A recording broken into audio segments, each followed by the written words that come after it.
Important chapter है 14 semiconductor diode, इसकी बात करूँगी। ये उन चैप्टर में से एक है जिनमें सिलेबस भी बहुत ज़्यादा नहीं है, 7 नंबर का पेपर में आ रहा है, सीधे सीधे क्वेश्चन आते हैं, स्कोर करने के लिए बहुत अच्छा चैप्टर है। तो इस पे ज़रूर हम लोगों को ध्यान देना है, कोई चीज़ हमारी इंपॉर्टेंट इसमें छूटनी नहीं चाहिए। ज़्यादा डिटेल की बात नहीं करूँगी क्योंकि वीडियो बहुत ज़्यादा बड़ी हो जाएगी, तो जल्दी जल्दी क्वेश्चन की बात करते हैं। आंसर किसी क्वेश्चन का मुझसे समझना चाहते हैं तो आप ज़रूर कमेंट डाल सकते हैं, मैं आपको बता दूंगी। मेरे से व्हाट्सएप पे कांटेक्ट कर सकते हैं, मैं ज़रूर आपको आंसर दूंगी। इन सबसे पहले बात करिए 1 नंबर में आया हुआ क्वेश्चन 2012 में इंट्रिंसिक और एक्सट्रिंसिक सेमीकंडक्टर में डिफरेंस की। बहुत ही आसान है, आप लोग जानते हैं। प्योर टाइप सेमीकंडक्टर इंट्रिंसिक है और इम्प्योर टाइप हमारा एक्सट्रिंसिक है, जिसमें इम्प्योरिटी ऐड होती है।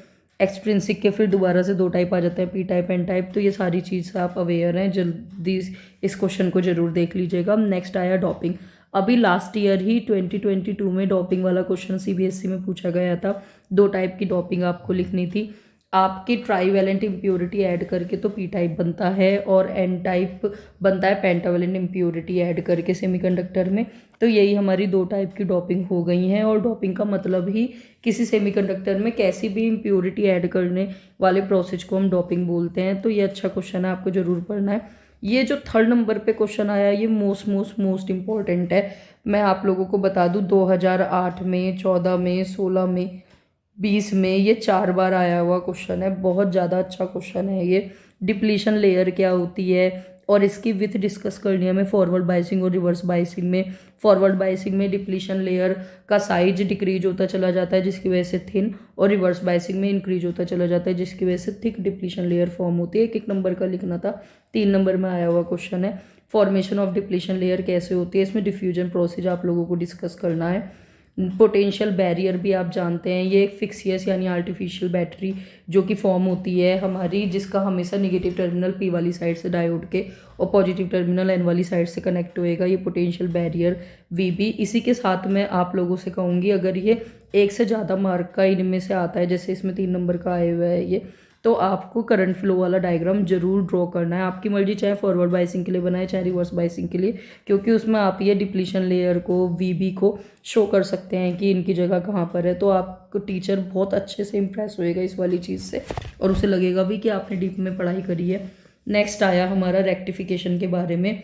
मैं दोबारा से यहाँ पर भी एक चीज़ बताना चाहूँगी। 2018 में डायरेक्ट फुल वेव रेक्टिफिकेशन ना लिखकर इस तरीके से आया था, एक स्टूडेंट ने 2 डायोड का यूज करा और कन्वर्ट करा एसी को डीसी में। तो इस प्रोसेस को विद डायग्राम एक्सप्लेन कीजिए। और हमारी प्रॉब्लम यह है, हम पेपर में इतने नर्वस हो जाते हैं कि अच्छे से क्वेश्चन पेपर को पढ़ते ही नहीं है। हम बस डायरेक्ट निगाह मार रहे होते हैं कि हमारी जानी हुई टर्म दिखाई दे, और जहाँ हमने स्टूडेंट 2 डायोड का यूज हमने तो छोड़ ही दिया कि हम तो ऐसा क्वेश्चन कर ही नहीं सकते, जबकि अगर आप उसे ध्यान से पढ़ते तो वो फुल वेव रेक्टिफिकेशन आया हुआ था। तो अच्छे से पेपर को पढ़कर करना है, आप लोग बहुत अच्छे से पेपर कर सकते हैं अगर आपने पढ़ाई बढ़िया करी है तो। दूसरी चीज, अगर चाहे हाफ वेव आए चाहे फुल वेव आए, आपको रेक्टिफिकेशन आधे नंबर का जरूर ही लिखना है। The process of converting alternating current oblique voltage into direct current oblique voltage is known as rectification. इतनी चीज जरूर देकर हाफ वेव और फुल वेव के ऊपर आपको स्विच करना है। तो ये आप लोग अच्छे से इन चीज़ों को ध्यान रखेंगे। वेव फॉर्म जरूर ड्रॉ करनी है आप लोगों को। एक बार को सर्किट डायग्राम बनाने का टाइम ना भी हो, लेकिन आपको वेव फॉर्म जरूर ड्रॉ करनी है इन प्रोसेस में। नेक्स्ट आया डिफरेंस मेटल का, इंसुलेटर का और सेमीकंडक्टर का, लेकिन एनर्जी गैप के बेसिस पे। ये आप लोग बहुत अच्छे से जानते हैं, मेटल की जगह कंडक्टर वर्ड भी लिखा सकता है। एनर्जी गैप कंडक्टर में होता ही नहीं है, इंसुलेटर में 3 इलेक्ट्रॉन वोल्ट से भी बड़ा होता है, सेमीकंडक्टर में 3 इलेक्ट्रॉन वोल्ट से छोटा होता है।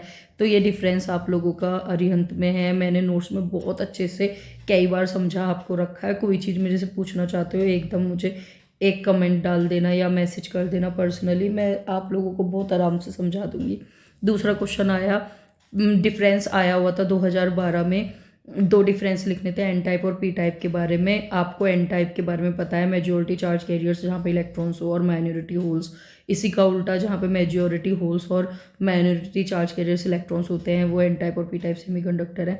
दूसरा डिफरेंस, इनकी डॉपिंग लेवल के बारे में आपको डिस्कस करना है। वही पेंटावैलेंट एन टाइप में और ट्राईवैलेंट इम्प्योरिटी ऐड करके पी टाइप बना है। तो ये चीज़ें आपको इसके अंदर डिस्कस करनी है। ये बहुत अच्छा क्वेश्चन है जो 7th नंबर पे मैंने लिखा है, जिसमें फॉरवर्ड बाइसिंग और डिफरेंस बाइसिंग, रिवर्स बाइसिंग का डिफरेंस आपको देना है। 2 नंबर में पेपर में आया हुआ है, 4 डिफरेंस आपको देने पड़ेंगे। लगे हाथों आपको इनके वीआई ग्राफ और सर्किट डायग्राम रेडी करना है। मैंने यहाँ पे ये जल्दी जल्दी सर्किट डायग्राम एक आसान सा फॉरवर्ड बाइसिंग के लिए बना भी दिया। सर्किट डायग्राम कितना भी इजी बना सकते हैं, बस आपको फॉरवर्ड बाइसिंग वाला बनाना था। तो ये सिंपल सा एक मैंने डायग्राम बनाया है जिसमें एक डायोड लगाया, पी वाली साइड को बैटरी के पॉजिटिव टर्मिनल से, एन वाली साइड को बैटरी के नेगेटिव टर्मिनल से कनेक्ट करा और एक रजिस्टर लगा दिया सिर्फ, क्योंकि आसान सा मैंने सर्किट बना दिया।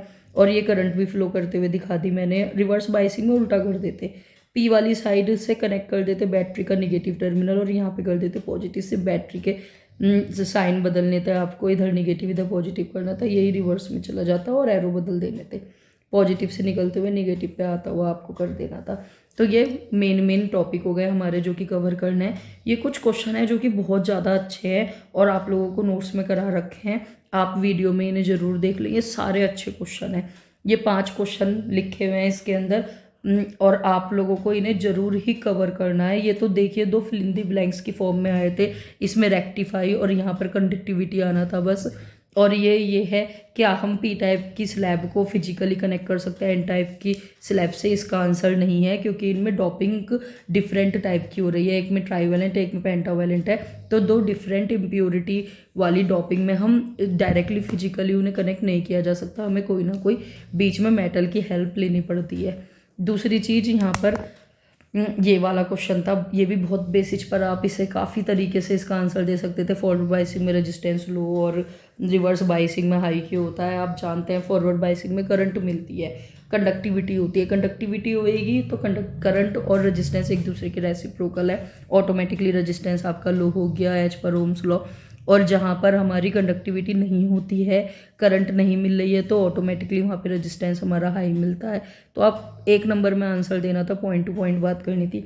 ये वाला ग्राफ भी आप लोगों को बता रखा है, इसके अंदर रीजन डिटरमाइन करने थे आपको नेगेटिव रेजिस्टेंस का, और ओमिक रीजन भी डिटरमाइन करने को आ सकता है। जहाँ पर डायरेक्टली प्रोपोर्शनल वाली चीज़ आएगी, ग्राफ ऊपर को जाता हुआ आएगा। ये वाला हिस्सा हमारा ए बी वाला पार्ट तो हमारा ओमिक रीजन को शो कर रहा है, यहाँ पे वोल्टेज और करंट डायरेक्टली प्रोपोर्शनल है।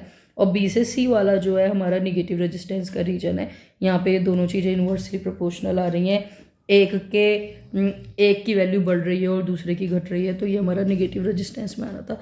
इसी के साथ एक क्वेश्चन का बस फोटो है का आया हुआ कंपार्टमेंट में, इंपॉर्टेंट इतना ज़्यादा नहीं है क्योंकि कंपार्टमेंट के क्वेश्चन कंपार्टमेंट में ही रिपीट होते हैं, लेकिन ये भी आप लोगों को नोट्स में करा रखा था, ईजी था, तो आप इसे भी ज़रूर एक बार निगाह मार लें। Thank you.